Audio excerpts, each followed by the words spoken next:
잘 계셨습니까? 매달 왔는데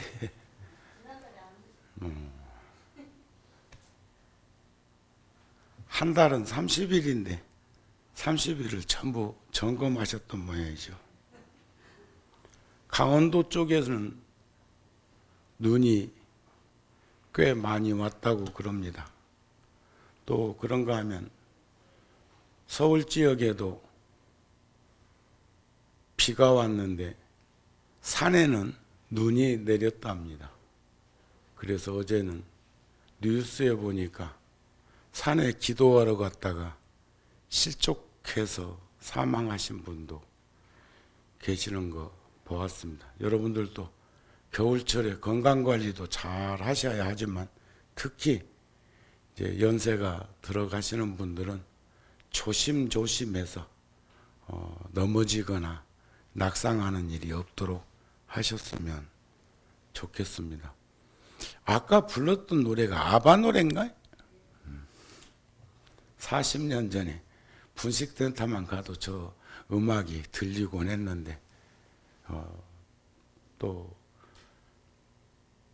구룡사에 있는 극단 신시에서 마마미아 공연을 하게 되어가지고 더더욱이나 아바의 노래가 귀에 많이 익었습니다. 또 그런가 하면 아바 4명 중에 한 사람인 남자 싱어가 마마미아 첫 공연 때 한국을 방문해서 제 옆자리에 앉아서 공연을 본 적이 있고, 그래서 유난히 저분들의 노래는 귀에 들어오는 것 같습니다. 불교는 불교를 이야기할 때 꼭 놓치지 말아야 할 것이 있죠. 첫째는 불법성 삼보전에 귀의할 것, 의지할 것, 이 말이죠. 또 수 5개, 10개 등을 받아 지니고 좋은 이들과 함께 어울림을 가지면서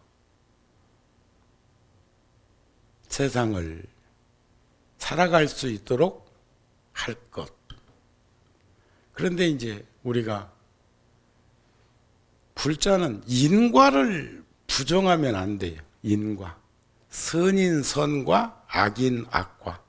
선한 이는 결과가 좋은 인생이 다가올 것이고 잘못 사는 이의 인생은 어려움이 닥쳐올 것이라는 거 꼭 믿어야 합니다.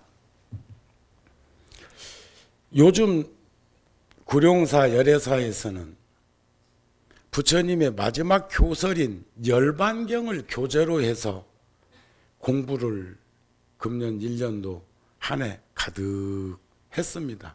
이제 거의 마칠 때가 되어 가는데 거기에 보면 이런 말씀이 있어요. 열병에 든 사람은, 열병이라는 것은 몸에서 열나는 거죠? 대답을 해봐요. 열나는 거 맞지요? 열병이 있는 이에게는 우유로 다스리게 해주고, 우유, 요즘 집에서 우유들 먹잖아요? 냉병에 걸린 이에게는, 냉한 이에게는 요구르트나 치즈로 다스리게 하라.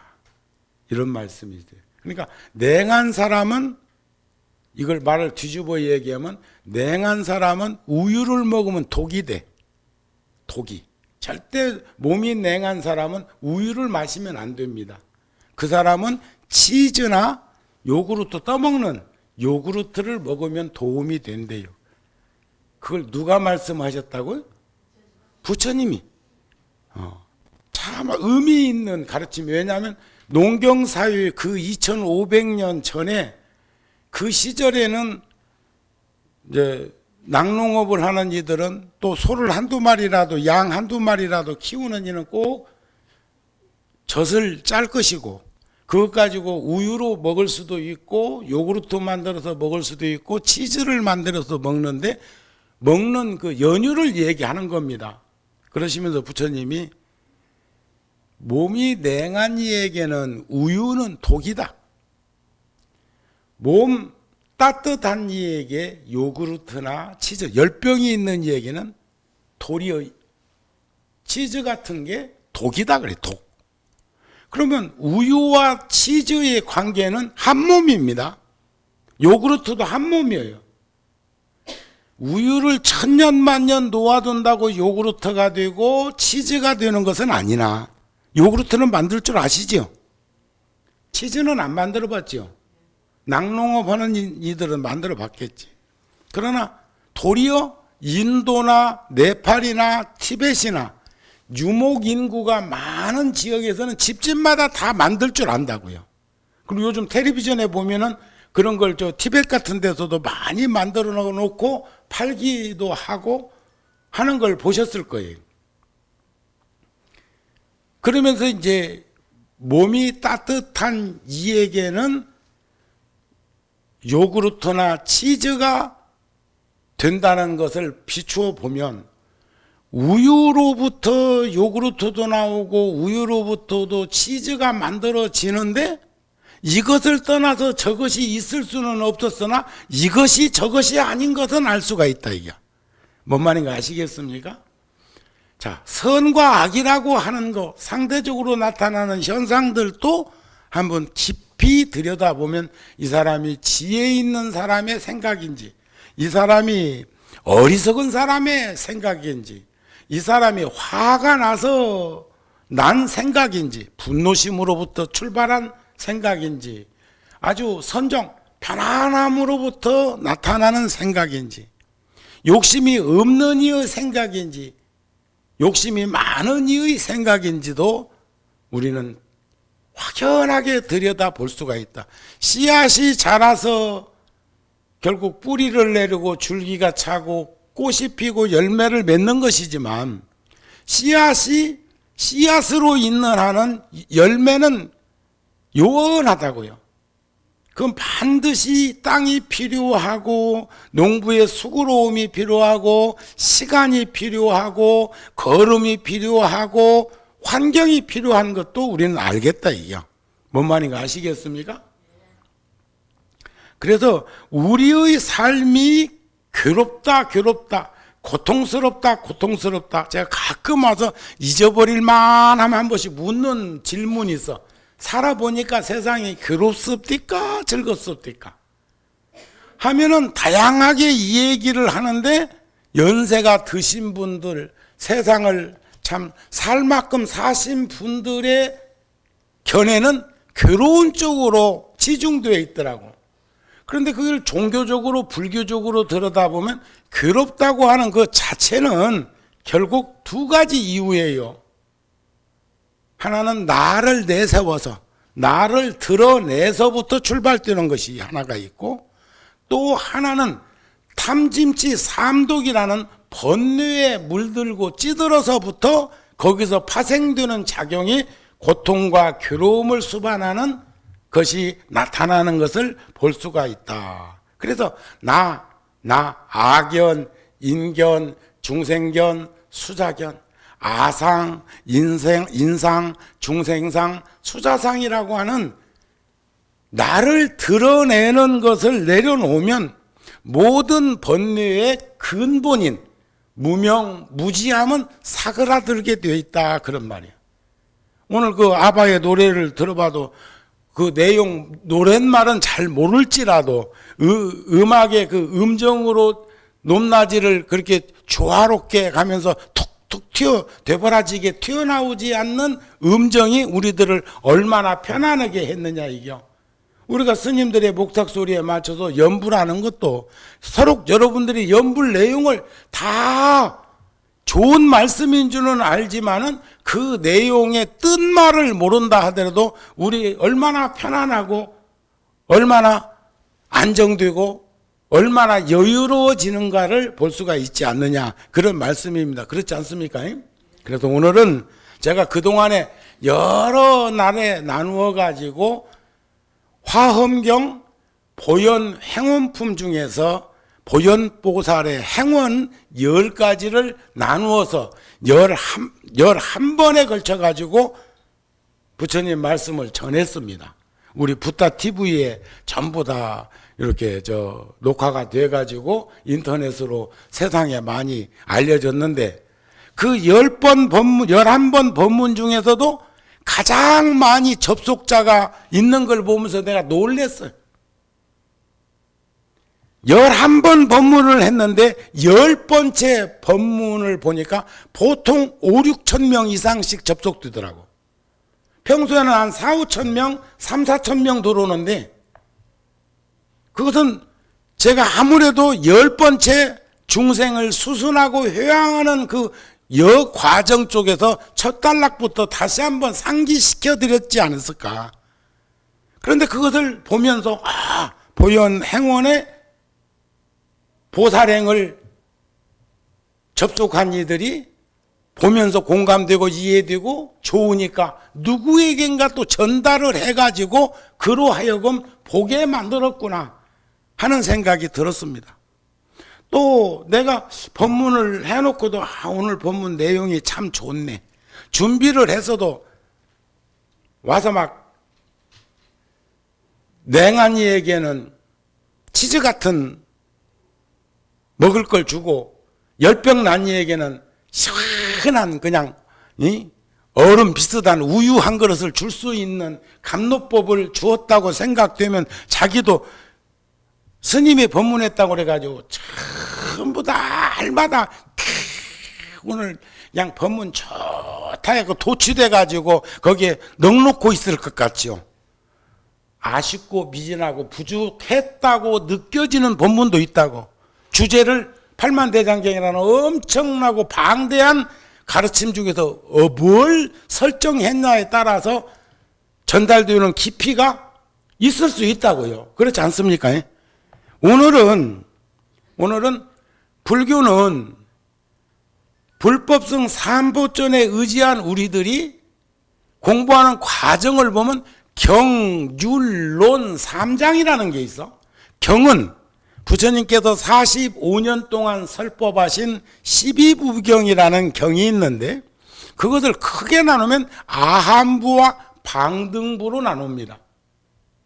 부처님이 45년 동안 법문하신 게 방등부라고 하면 예를 들어서 법화경, 그 이전에 반야경 600부,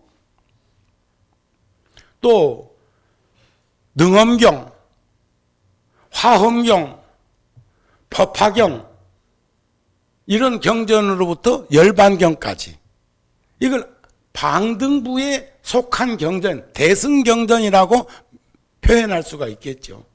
아함경은 법구경부터 자바함경, 중아함경, 아함경 이런 경전들 그걸 나누면 분류하면 교판으로 나누어서 얘기하자면 성문 소승설도 있고 연각 중승설도 있고 보살 대승설도 있고 화엄경 같은 경우는 일불승설도 나누어서 말할 수가 있겠는데 율이라고 하는 것은 이제 우리 장한사 주지스님은 동도사에서 승가대학 졸업하고 대학원 2년 동안 율장 공부를 했다고. 경율. 율이라고 하는 것은 아까 얘기한 3규의 5개 10개 보살 48 경계 또 그 다음에 비구 20살 넘은 스님들이 지켜야 될 남자 스님이 지켜야 될 250개 또 비구니 스님은 348개 요런 소리 들을 때 이제 비구니 스님들이 좀 섭섭하게 생각할지 모르는데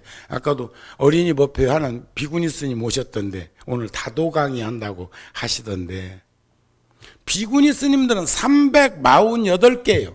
계목이. 그러면 비구보다 98가지 2개 부족한 100가지가 더 있어. 그럼 비구니 스님들이 약해서 그랬겠어? 아니.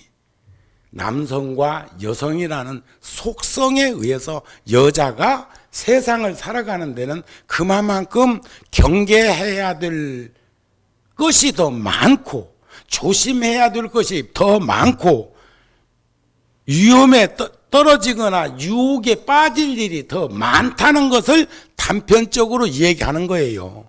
그래서 비구니 스님들 더 불자들은 보필을 잘하고 보살핌을 잘 해드려야 돼. 평생 동안 스님의 길을 걸을 수 있고 공부하시는데 지장이 적도록 노력해 줘야 된다 이게요. 그런 우리들도 250가지의 계목이 있다는 거지. 지켜야 될 게. 이해가 되세요?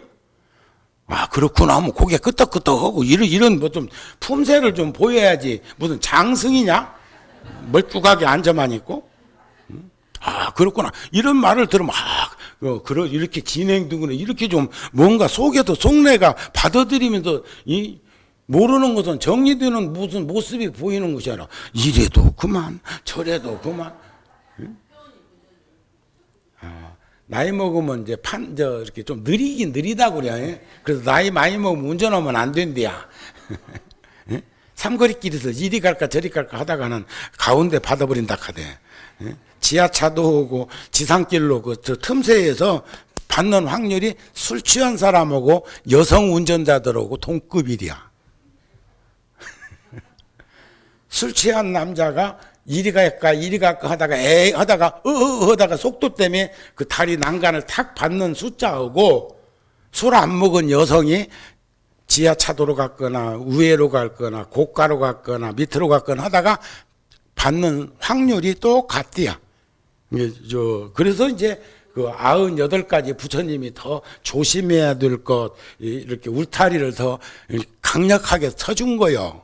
남자들이 있는 그 집단은 비구가 있는 집단은 250개의 말목을 쳐가지고 울타리를 해줬다면, 비군이 여자 스님들이 있는 곳은 348가지 말목을 쳐서 울타리를 만들어 줘가지고 자유롭게 해줬다. 그런 얘기가 안 되겠습니까?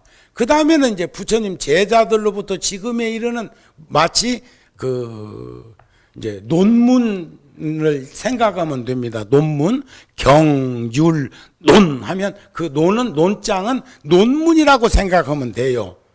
그러면 이제 부처님 제세 이래로 얼마나 많은 제자들이 계셨습니까? 인도로 말하면 용수보살, 세친보살, 마명보살, 미륵보살, 무착보살 이런 분들이 전부 다 용수보살 약찬계 쓰신 스님 같은 경우에도 논이 제일이라면 논이 제일 부처님 당시에도 논이 제일인 스님들이 있었던 것처럼 또 이제 원효 스님 같은 경우도 금강산매론 같은 데에서는 금강반야는 지혜요, 금강산매는 선정이다. 이런 말을 쓰셨던 스님이 또 원효 스님이기도 하죠. 그런데 보왕산매론이라는 게 산매, 선정, 산매. 선정과 산매는 둘이 아니요. 반야와 지혜가 둘이 아닌 것처럼. 단 이것을 꼭 논리적으로 분석적으로 이야기하자면 씨앗과 열매같이 이음새를 지니고 있는 경계를 말하는데 오늘은 여러분들에게 연말도 되었고 그래서 보왕산매론을 한번 읽어드리려고 그래요. 내가 연부로면 좋다가대. 또 제가 이렇게 경전이나 이런 논장이나 부처님 말씀을 이렇게 전해드리면 여러분들이 들을 때 이렇게 편안해지는 거 느끼셔요? 아까 아바의 노래하고 비교를 해봐. 몸에 병 없기를 바라지 말라. 몸에 병이 없으면 탐욕이 생기기 쉽나니 그래서 성인이 말씀하시되 병고로서 양약을 삼으라 하셨느니라. 세상살이에 곤란 없기를 바라지 말라. 세상살이에 곤란이 없으면 없인 여기는 마음과 사치한 마음이 생기나니 근심과 곤란으로서 세상을 살아가라 하셨느니라. 공부하는데 마음의 장애 없기를 바라지 말라. 마음의 장애가 없으면 배우는 것이 넘치게 되나니 그래서 장애 속에서 해탈을 얻으라 하셨느니라. 수행하는데 마가 없기를 바라지 말라. 수행하는데 마가 없으면서 원이 굳건해지지 못하나니 그래서 모든 마군으로서 수행을 도와주는 것을 삼으라 하셨느니라. 이를 꾀하되 쉽게 되기를 바라지 말라. 일이 쉽게 되면 뜻을 경솔한데 두나니 두게 되나니 그래서 여러 겁을 겪어서 이를 성취하라 하셨느니라. 벗을 사게 돼 내가 이루기를 바라지 말라. 내가 이루고자 하면 의리를 상하게 되나니 그래서 순결로서 사귐을 길게 하라 하셨느니라. 남이 내 뜻대로 순종해 주기를 바라지 말라. 남이 내 뜻대로 순종해 주면 마음이 스스로 교만해지나니 그래서 내 뜻에 맞지 않는 사람으로서 원림을 삼으라 하셨느니라. 공덕을 베풀려면 과보를 바라지 말라. 과보를 바라면 도모하는 뜻을 가지게 되나니 그래도 덕 베푼 것을 헌신짝처럼 버리라 하셨느니라. 이익을 분에 넘치게 바라지 말라. 이익이 분에 넘치면 어리석은 마음이 생기게 되나니 그래서 적은 이익으로서 부자가 되라 하셨느니라. 억울함을 당해서 밝히려고 하지 말라. 억울함을 밝히면 원망하는 마음을 돕게 되나니 그래서 억울함을 당하는 것으로 수행하는 문을 삼으라 하셨느니라. 이와 같이 막히는 데서 도리어 통하는 것이요 통함을 구하는 것이 도리어 막히는 것이니 이래서 부처님께서는 저 장애 가운데에서 보리도를 얻으라 하셨느니라. 저 앙굴발라와 테바달타의 무리가 모두 반역된 짓을 하였지만 부처님께서는 모두 수기를 주셔서 성불케 하셨으니 어찌 저희 거슬리는 것이 나를 순종함이 아니며 저가 방해한 것이 나를 성취하게 함이 아니리요. 요즘 세상에 도를 배우는 사람들이 만일 먼저 역경에서 견디어 보지 못하면 장애가 부딪힐 때 능히 이겨내지 못해서 법왕의 큰 보배를 잃어버리게 되나니 이 어찌 슬프지 아니하고 슬프지 아니하랴. 잘 들으셨어요? 조금 전에 제가 우리들의 인생이 괴로운 것은 바로 나라는 것을 내세우기 때문에, 나라는 것이 있어서 나. 내가 없으면 고통과 괴로움이 없을 텐데, 나라는 것이 모든 근본 본뇌가 되는 것인데 우리들은 여기에서 늘상 애처로운 인생을 살고 있는 것 같다. 여기 지금 10가지 몸에 병 없기를 바라지 말라. 솔직히 젊음과 목숨과 건강이라는 것 아주 소중한 거죠.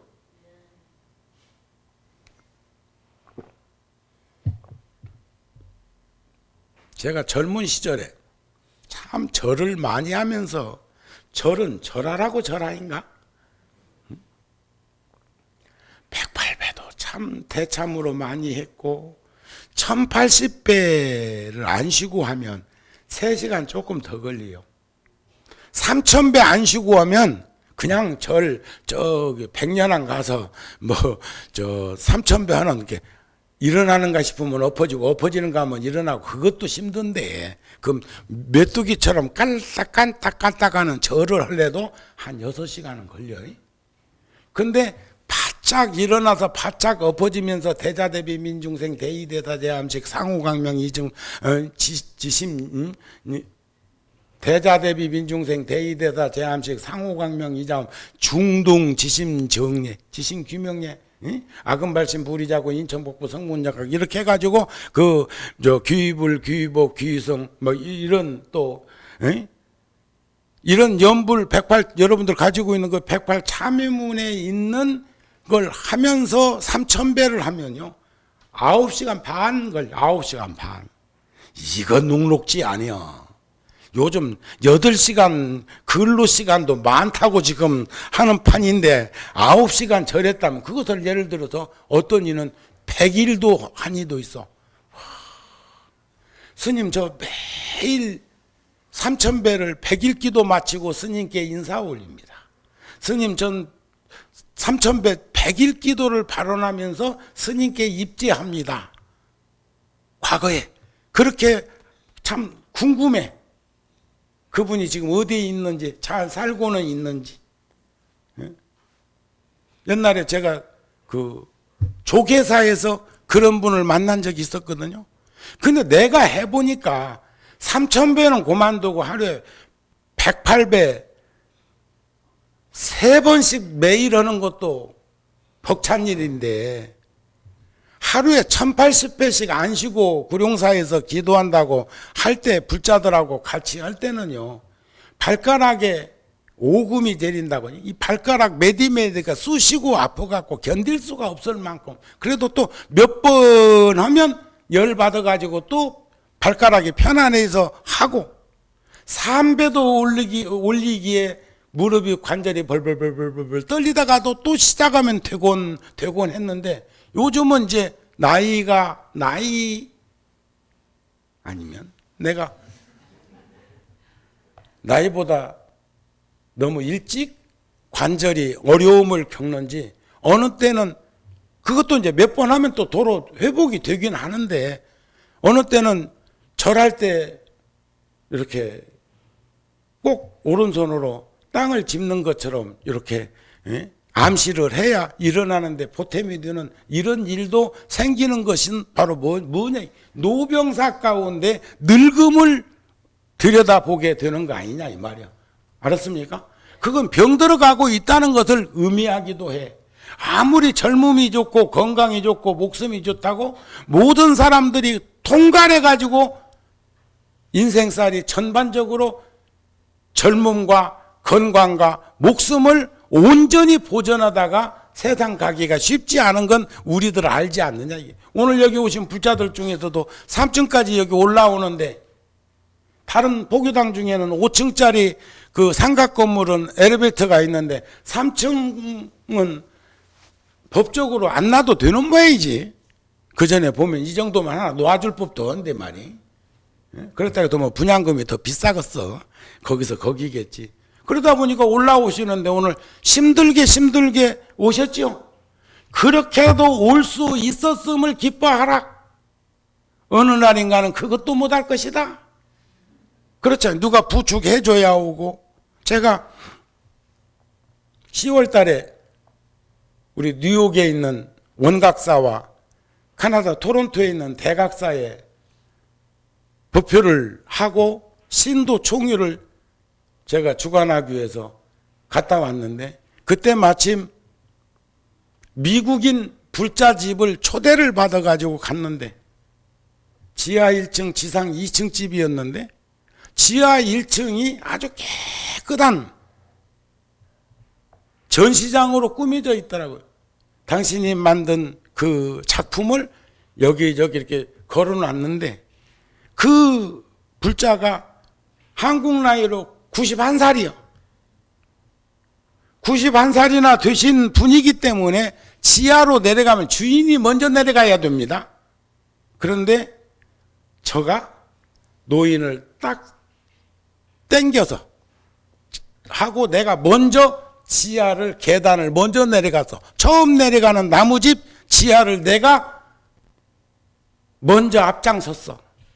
그리고 작품을 보고 안내를 받고 올라올 땐 노인을 앞세웠어. 그리고 내가 뒤에 올라갔습니다.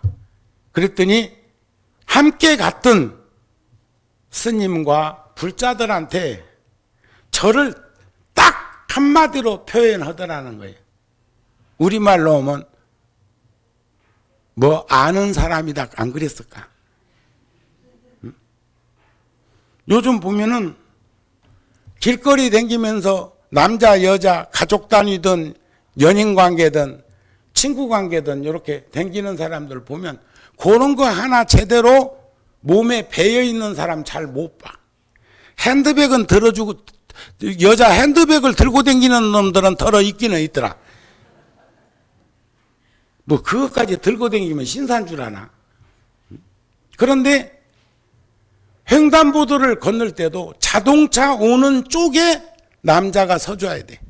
그래서 중앙 분리대 정도 갔을 때는 몸을 한 번만 살짝 바꿔주면 감격할 사람은 따로 있어. 뭔 말인가 아셨어요? 그거 하나 몸에 배어 있는 사람도 없더라. 또 여자와 어디를 갈 적에는 나이가 있을 때는 내가 아까 했던 행동이 맞습니다.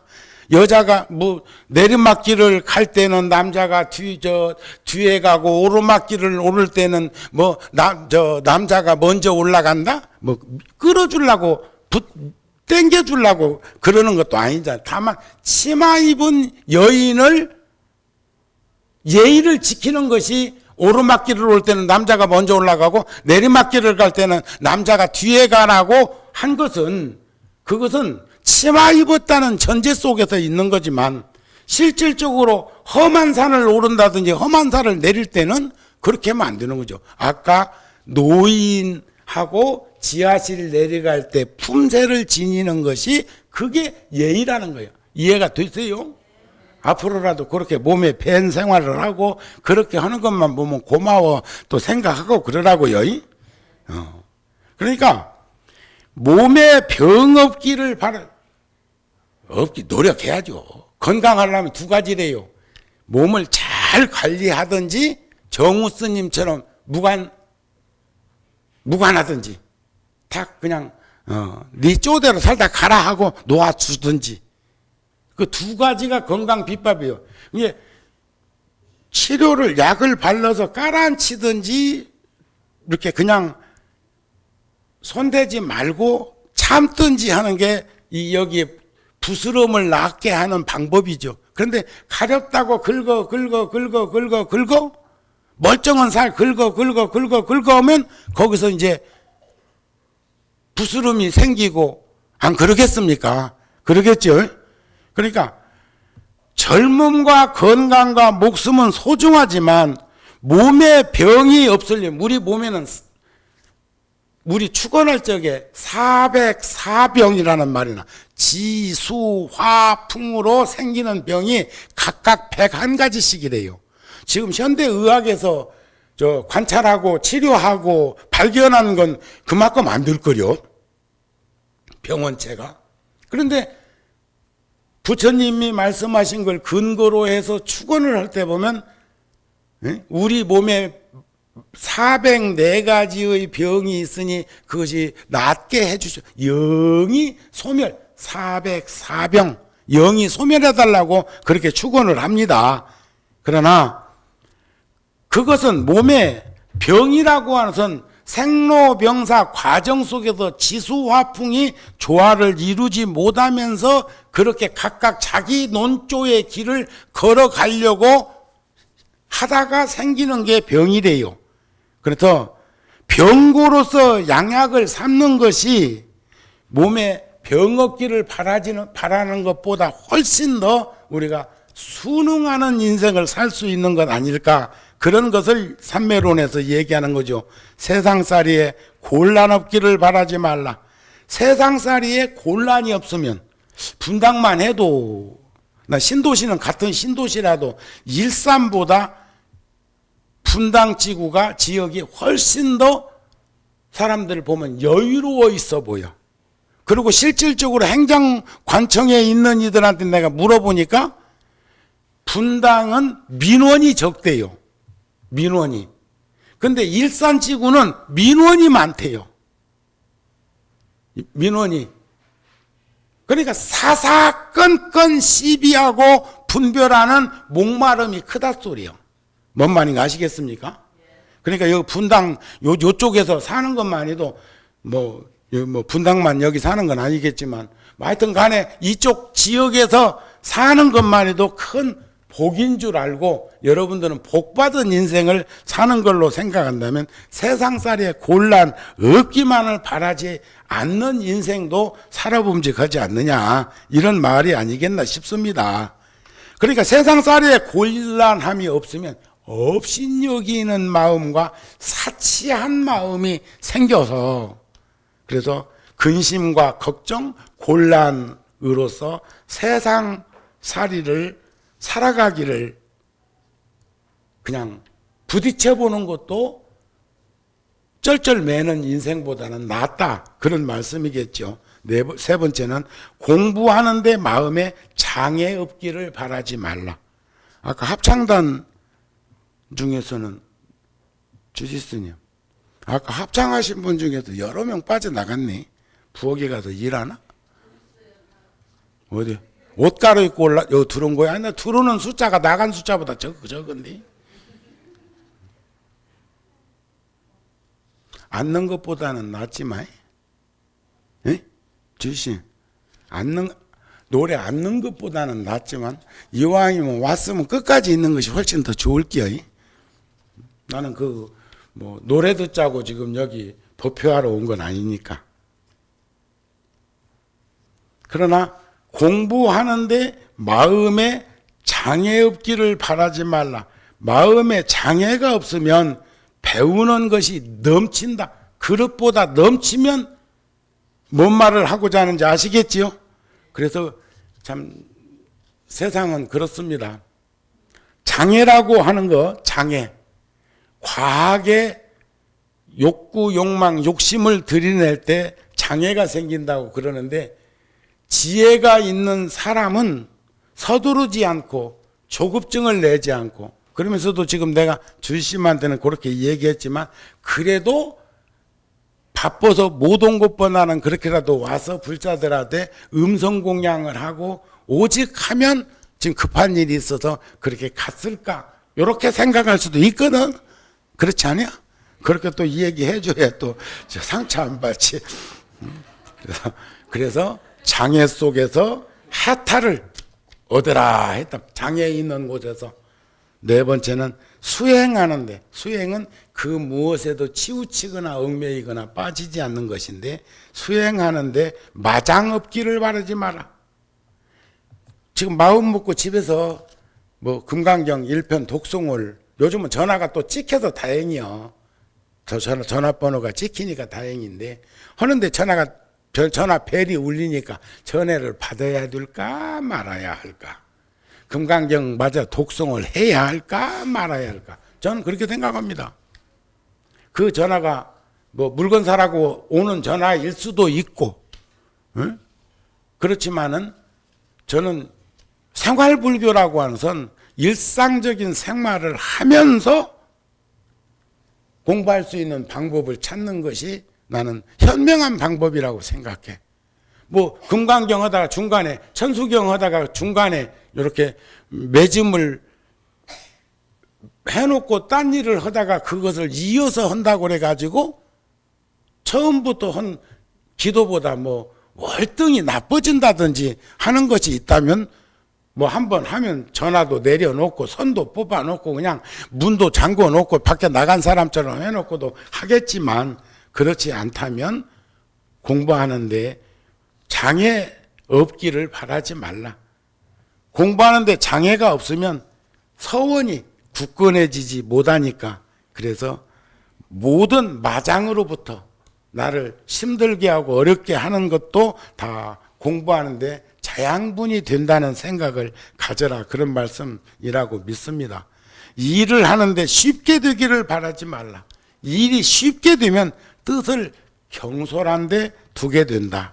그래서 여러 겁이라는 것은 시간인데 무시무종한 시간을 겪으면서 일을 성취되도록 하라. 끈기와 진지함과 인내와 이런 것들이 다 포함되는 것이라고 생각이 됩니다. 여섯 번째는 벗을 사귀는데 내가 이롭기를 바라지 말라. 내가 이롭고자 하면 의를 상한다는 거예요. 의로움을 상해. 그래서 순결로서 순수함으로써 사람 사귐을 길게 하라 그랬어요. 일곱 번째는 남이 내 뜻대로 순종해 주기를 바라지 말라. 요즘 정치권도 보면 한 그려. 지금 이제 내일 이제 누가 해단식 한다는데 뭔 말이 나올란가 무지하게 궁금하게 생각하는데 그녀는 해단식도 하지 말아야 됩니다. 자꾸 긁어 부스럼 만들고 심심하면 드러나가지고 사람들 혼란스럽게 안 해줬으면 좋겠어요. 그러니까 남이 내 뜻대로 순종해주면 마음이 스스로 교만해져. 선근이 없는 얘가 선근. 본래가 우리가 다 착한데 착한 것을 잃어버리면 아무리 지혜가 많아도 그 사람은 교만한 사람이야. 교만한 사람. 그래서 부처님께서는 수행정진을 해갖고 지혜가 좀 드러나면 선근이 없는 얘가 지혜가 드러나면 교만해져. 그땐 부처님이 지혜 닦는 걸 버리라고 그랬어요. 놓아라. 그리고 선정삼매 내관사유를 해서 자기를 들여다보라. 근데 내가 나를 들여다보면서도 또 지혜가 없으면 판단이 안 서. 판단이. 그럴 때는 그것도 놓으라고 그랬어요. 그것도 내려놓아라. 그래서 선정삼매와 반야지혜가 조화롭게 이루어지는 그때에 진정으로 버리는 공부를 할 수 있다는 말씀을 하시기도 했습니다. 그래서 다른 이들이 내 뜻대로 순종해 주기를 바라지 말라. 남이 내 뜻대로 순종한다는 것은 스스로 마음이 교만해지기 쉬워. 그래서 내 뜻에 맞지 않는 사람들로 숲을 이루어라. 어울려 살아라. 여덟 번째는 공덕을 베풀려면 과보를 바라지 말라. 그러니까 조건 없이 주는 건 과보를 바라지 않는 건데 무조건 주는 건 문제가 있습니다. 무조건 주는 거. 요즘 사람들, 세상 사람들은 요즘 어리석은 사람이 무조건 사는 사람이야.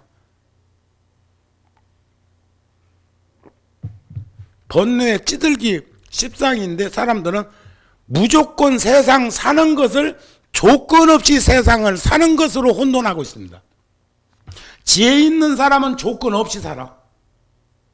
옛날 공부 많이 못했지만 우리 조상들은 우리네 어버이는 조건 없는 인생 살려고 무던히 애를 쓰셔갖고 이 시대에 이만큼이라도 우리들이 세상을 살 수 있는 기초를 다져 주셨습니다. 그분들이 누구시라고요? 우리네 어머니, 우리네 아버지였습니다. 지금 아버지 어머니 말고. 지금 아버지 어머니는 지할 일 다 하면서 뭘 하려고 변화되고 있다고 그래.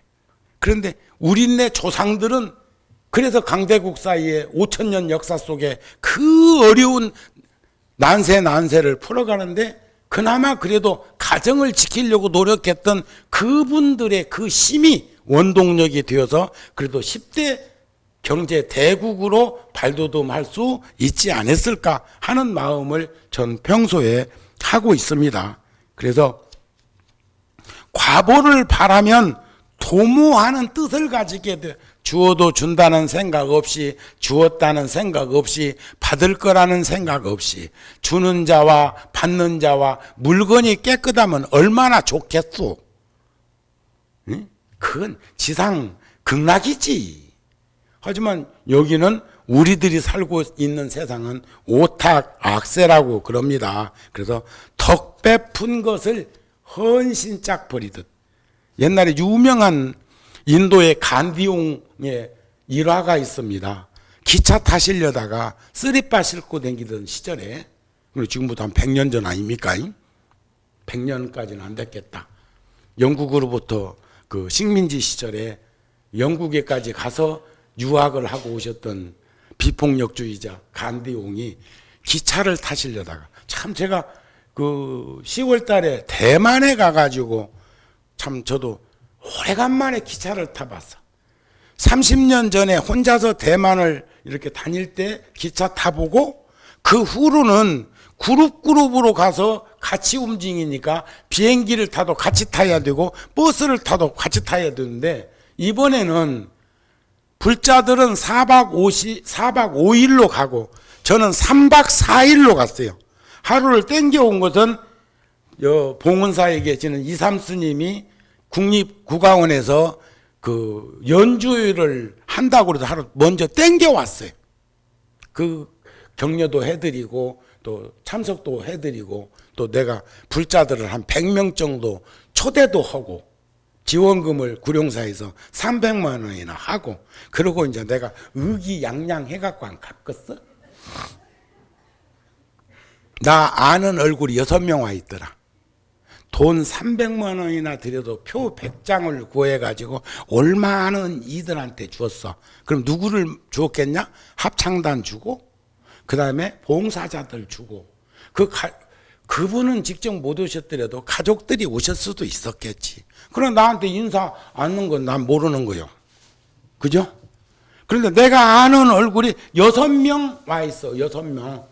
그 공연장에 그 많고 많은 사람들 중에 인사하는 사람 한 10여 명 가운데 구룡사 신도라고 생각되는 이가 6명 와 있더라. 그 말이여. 뭔 말인가 잘 모르거든. 그럴 줄 알았으면 분당 장안사 부사들을 초청을 할걸. 근데 그때 처음으로 일본의 신칸센 같은, 우리 고속 전철 같은 기차를, 그런 수준의 기차를 탔는데, 거기는 사람 내리는 데하고 역 홈하고 일직석상이어서, 우리는 2계단 내려와야 홈에 내립니다. 기차에도 2계단 내려와야, 뭔 말인가 알았어요? 올라갈 때도 2계단 올라가야 열차 바닥이요. 근데 대만은 기차 바닥과 홈 바닥이 일직선상으로 와서 서니까 휠체어 탄 사람도 그냥 나오게 되어 있더라, 그거요. 이해가 되시죠? 참 고맙다는 그런 생각이 들대요. 그것은 무엇을 의미하는 것이라고 생각을 하십니까? 그런데 간디옹께서는 우리나라 기차 홈처럼 생긴 열차를 타다가, 거기는 더 커. 영국권 기차가 조금 더 큽니다. 그래가지고 노인이 올라가다가 쓰리바 한 짝이 기차 그 철길로 떨어진 거요. 어떻게 하셨을까? 그분은 야야 기차 빼라, 저 신발 건져라 했을까요? 많은 사람이 지켜보고 있는데 천연덕스럽게 아직 신고 있는 쓰레빠를 그 철길 밑으로 떨어뜨리더라는 거예요. 응? 왜 그랬을까? 기차가 지나간 다음에 가난한 누군가가 철길을 가다가 신발 쓰레빠 2짝이 떨어져 있는 걸 보고 주워 올리면 누군가 신을 거라는 거예요. 한 짝짜리 서로 나눠 놓으면 못 쓰지 않지만, 발 한쪽 발만 가진 사람들도 있잖아요. 그 사람 찾아주면 되지. 그게 아니죠. 가르침이라는 것은 보편성이 결여되면 안 된다는 거예요. 그러니까 그렇게 버릴 줄 아는 9번째는 이익을 분에 넘기게 바라지 말라. 요즘 이익을 분에 넘치게 바라다가 사기당해가지고 신세 망친 사람들 가끔 텔레비전 종합 채널 속에서 나오는 거 보면 참 딱하대. 이자 몇 푼 더 주는 것을 혹 해가지고 그게 양재물인지 모르고 막 이 사람 거, 저 사람 거, 저 사람 거, 저 사람 거 막 빌려다가 갖다 쏟아 부어 주었는데 받을 수 있어, 없어? 몰라, 나는 있는가 없는가. 응?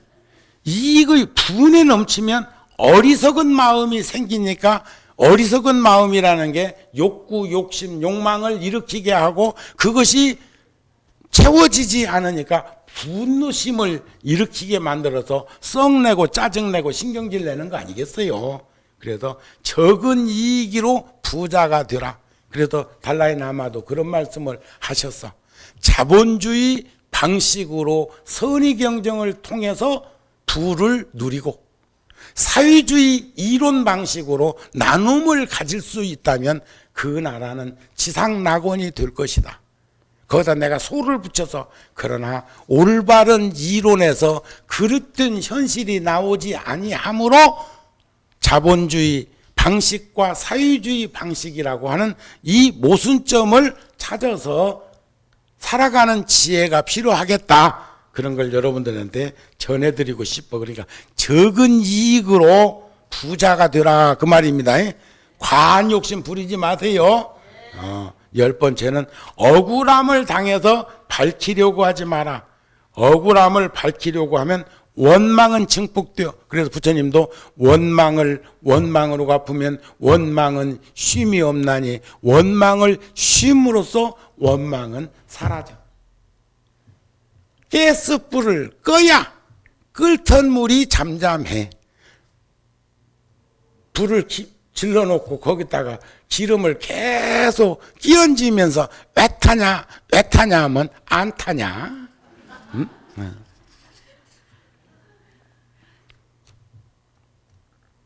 그래서 억울함을 당하는 것으로 수행하는 분을 삼으라. 제가 전에도 한번 와서 말씀드린 적이 있었는데 과거에 정우 스님은 안경 낀 사람이 안경 색깔로 빗대서 이야기하면 그것을 제가 일깨워준다는 미명 속에서 꾸짖었습니다. 이마 네가 안경을 빨간 안경을 끼고 지금 나를 그렇게 보는 거야. 그랬는데 어느 날 제가 제 스스로 궤도수정한 게 있습니다.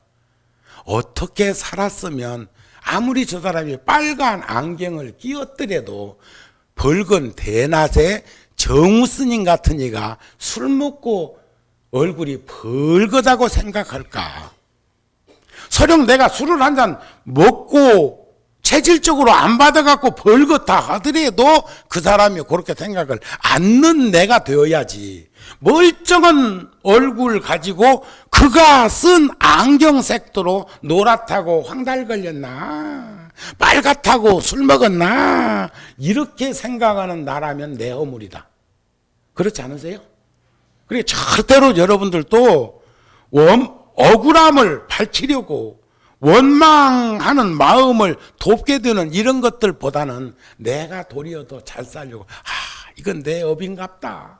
내가 어떻게 살았길래 아직도 그 업이 다 안 녹아가지고 저 사람한테 저런 추한 생각을 가지게 했을까? 내가 나를 다듬어가는 모습으로 공부를 했으면 좋겠고 억울함을 당하는 것으로 수행하는 문을 삼는 것이 더 훨씬 살아가는 지혜로움이 아닐까 싶습니다. 그래서 막히는 데에서 도리어 통하는 도리가 있고 통함을 구한다는 게 도리어 막히는 것이 있어. 이해가 되시죠? 그래서 저 장애 가운데서 보리의 도를 얻어라. 제가 얼마 전에 불교 텔레비전에 가서 법문을 하러 갔는데 이번 우리 12월 달 잡지에도 제가 그 말을 써놨어요. 불교 텔레비전에 제가 94년도에서 98년도 그러니까 벌써 한 근 20년 전에 제가 전무도 오고 사장도 했네. 나도 빨리 눈 떴어. 그런데 거기 지금 소임 맡고 계시는 파괴사의 석성우 스님은 저 선배 스님이고 참 은사 스님 같이 그렇게 참 가깝게 젊은 시절에 지냈던 스님이고 늘 관심과 배려를 해줬던 스님인데 저보고 그래요. 정우 스님은 요즘 어찌 지내시오? 그래서 제가 두 가지 측면에서 얘기를 해서 실질적으로 제천에서 농사도 잘 지었고 금년에 여기도 배추 좀 왔지? 하여튼 간에 농사 지면 제일 우선이 구룡사고 두 번째가 이제 그 다음에 저 일산 열애사가 아무래도 절이 커서 그쪽에 눈을 돌리는데 거기에 꼭 젓가락하고 수저 들고 와서 앉아있는 이가 분당 장안사여. 항상. 그래서 배분할 때 보면 자기 몫이 장안사 목은 꼭 가져가. 다른 데는 처분만 바래. 그래갖고 보내주기를 바라고 가져가라고 이 얘기하기를 기다리고 있을 뿐인데 아예 여기는 현장에 와서 진두지휘 해버려. 그래서 제가 요즘 농사 짓고 삽니다. 그래서 묻는 말에 요즘 뭐하고 지내느냐 그래서 요즘 한가롭게 농사 짓고 삽니다. 마치 강태공이가 일자 낚시하면서 세월을 낚는 것처럼 그런 말이었거든요. 그랬더니 스님께서 좋지요. 보리농사는 보리농사. 그랬는데 내가 법문하면서 불현듯 그 생각이 나서 여기 성우 스님께서 나보고 요즘 어찌 지내냐고 그래서 농사 짓고 있다고 그러니까 보리농사 좋지 하니까 한 불자가 거기서 판대소를 해. 쌀보리 그러더라고요. 이게 그분은 우리의 주식인 쌀이나 보리농사도 그분에게는 엄청난 경계인 거요. 그래서 내가 쌀보리가 아니고 안욕따라 삼약 삼보리 여기 지금 나오는 저 장애 가운데서 보리도를 얻으셨다. 깨달음의 길을 얻으셨다. 그 말이거든요. 그러면서 안굴발락 그렇게 많은 사람을 해쳤던 대바달다. 부처님을 해치고 교단을 쟁취하려고 했던 우리 조계종도 가끔 그동안에 조계사 쪽에서 시끌시끌한 것이 그 대바달다 같은 사람들 때문에 그런 거요. 나도 한때는 대바달다 하고 한 통속처럼 대중들한테 보인 적도 있어. 왜냐하면 깃발을 내가 꽂은 적이 있으니까. 그 무리가 모두 반역된 짓을 했지만 부처님께서는 모두 그들에게도 수기를 주셨어. 농사를 짓는 농부가 문전 옥탑, 수고로운 논, 자갈밭, 가시덤불, 밭이 있다면 농부는 문전 옥탑에 농사를 지어야 하는 게 맞습니다. 그리고 시간이 노력 속에서 수고로운 논에도 농사를 짓고요. 그리고도 제주도 화산재가 뒤덮인 자갈밭을 개간하듯이 거기에도 마음을 쓰긴 써야 합니다. 시험 문제도 아는 문제, 알쏭달쏭한 문제, 그리고도 시간을 할애해서 모르는 문제를 풀어야 100점 맞습니다. 그런데 많은 사람들은 편리한 곳에만 중점을 둡니다. 힘들고 어려운 일은 안 하려고 합니다. 아셨죠?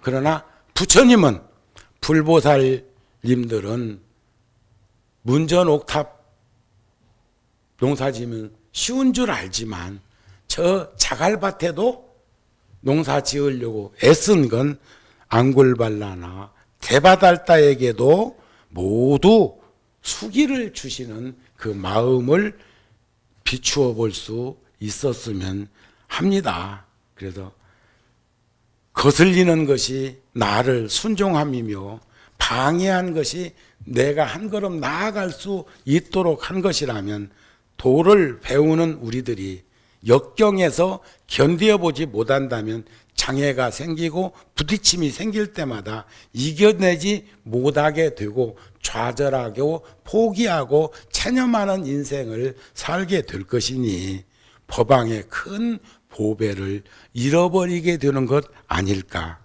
그런 인생을 산다면 어찌 슬프고 슬프지 아니하겠는가. 고로 우리는 땅에서 넘어진 자는 땅을 딛고 일어설 수 있는 힘과 용기와 지혜를 보왕 삼매론에서 공부할 수 있고 실천할 수 있는 덕목을 키웠으면 합니다. 오늘 본문은 여기서 마칩니다.